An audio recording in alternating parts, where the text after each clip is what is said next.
that you want to preserve and build the most. Because we, as a region, are still basically young. The region is my age, and if I feel like young, then the region will be young. But the independence movement would have been heralded primarily by Jamaica and Trinidad's independence coming out of the breakup of federation. And next year represents the 5th anniversary of independence for Trinidad, Tobago, and for Jamaica. Barbados and Guyana are a few years behind, 4 years behind. And then the other countries come right down the line to the early 80s. But you have a sense that while the independence project has brought gains, there are still a number of unfinished projects and a number of deficiencies that have to be addressed. You can't expect people in their 60s and 70s or 50s and 60s to contemplate the future 30, 40 years from now, but we can expect you to do it. And in that context, therefore, what is it that remains part of the unfinished business of the region that you have to commit your life to? First and foremost, to wanting to see happen, and secondly, to be able to popularize among other people in your generation to ensure that you can equally assert that your generation has changed this region, and your generation, by extension, has changed the world. You come to maturity at a time when many of the gains of independence have been taken for granted.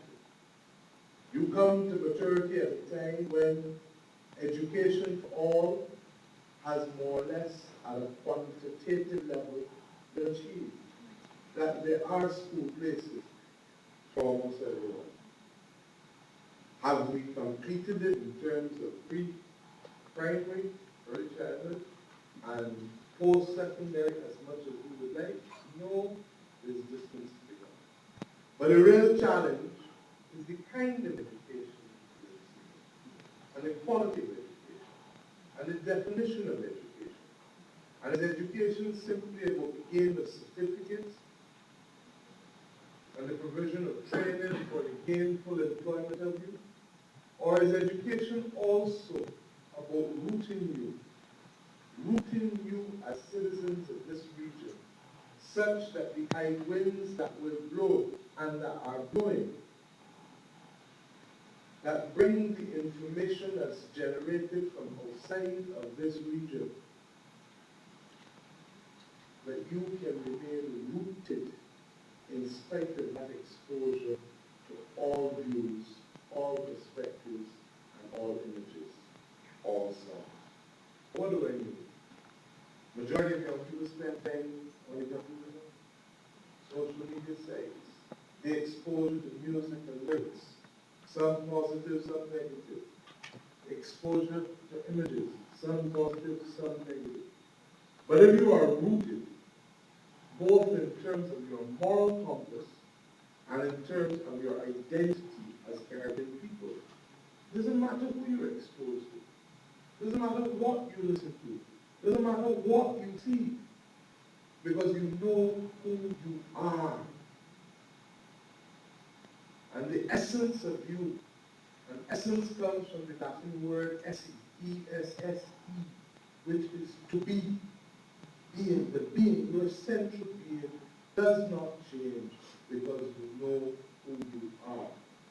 And I therefore contend that one of the missions that we must face as a region is to move to the next level in respect of the independence project and start to ensure that we root our people, first in terms of identity and self-esteem, and secondly, in terms of financial choices. And let's deal with the first one.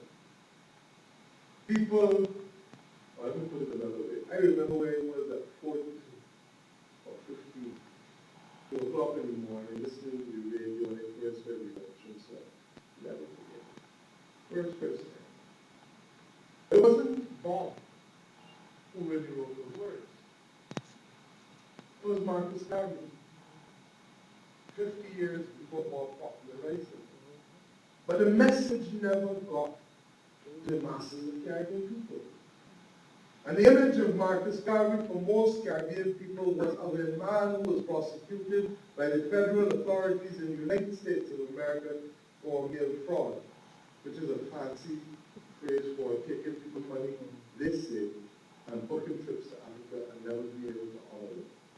But he was hungry because what he managed to achieve as a non-American and a black man was nothing short of phenomenal in respect to his ability to mobilize the marginalized population and to be able to move people from the Western Hemisphere into Africa at a time when the concept of movement of people, movement of information, was far, far, far, far removed from anything you have today.